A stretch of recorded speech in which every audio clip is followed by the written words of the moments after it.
Hi, hello, I'm Jasmine. I am Chris.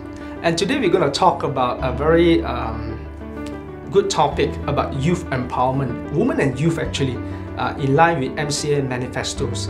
So Jasmine, I heard that you have a couple of questions to ask me. Yes, definitely. So Chris, my question to you is first, what's the difference between Wawasan 2020 and TN50? I would like to hear the view from you. Well, it's very simple. Wawasan 2020 was a policy from the former Prime Minister about 25 or 30 years ago. And TN50 is something new that we started about almost a year ago. Well, Wawasan 2020 is almost being realized according to the IMF and World Bank report, which is about 2 or 3 days ago. Our fiscal deficit is improving means that we have lesser debt now from 3.8% to 3.2% and now moving to 3%. And we have more stream of revenue. We used to rely on oil and gas revenue about 40%, but now we only rely about 20% and the rest of it comes from other stream of revenue, especially export. We have more than 200 weeks where MITI data shows that our export has been on the positive side. It means that we export more than we import more, and of course with GST as well. So with all this stream of revenue, we are actually trajecting to become a high income nation. Well, again, that is based on World Bank facts, which I'm quoting, Jasmine. Okay, so that's Wawasan 2020. So what about TN50? And what's the diff between, Wawasan 2020? I can see that we're actually realizing Wawasan 2020. And what can TN50 actually bring to the youth, in our future and a better nation for Malaysia? Well, we got to understand what is TN50 all about. TN50 is about the aspiration of the youth, people like you, me, and what do we aspire the country to be in the next 30 years? Well, 2020 to 2050 is actually 20 years. In the next 20 years, not 30.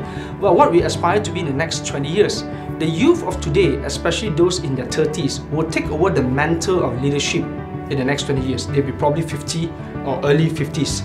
Well, their aspiration is what the youth and sport ministers and the prime ministers have noted down or taken note during the series of Jelajah Malaysia, where they went over the countries.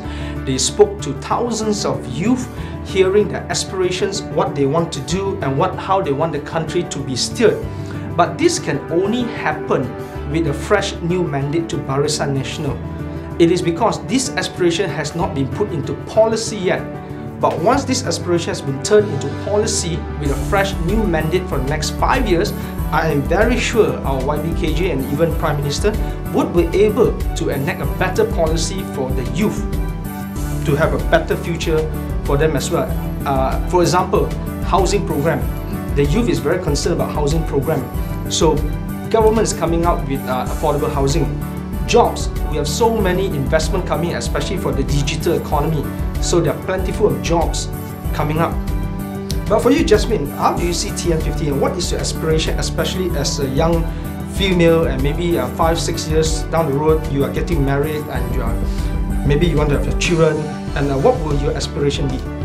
Well, first of all, me as a youth myself, I would definitely like to see Malaysia to be a more competitive nation globally, worldwide, and also to be a hub of technology.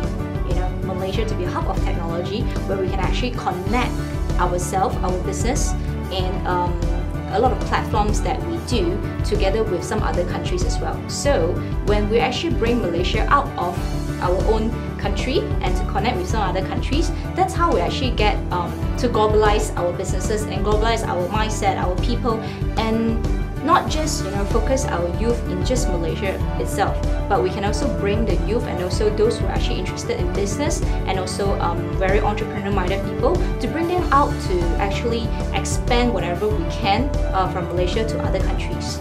So this is what my inspirations, your aspirations. Yeah, my aspiration, that what I want to do.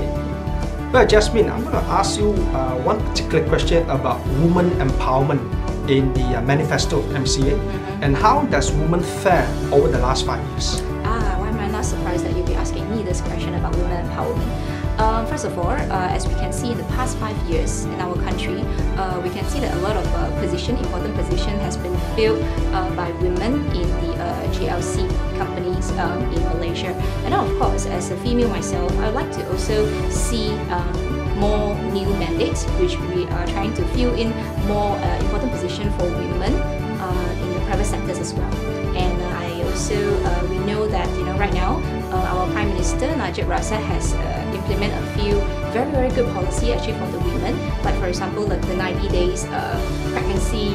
Maternity. Yes, 90-day maternity leave for the women. So it's actually very good policy and also good sign that we're actually revitalizing our country.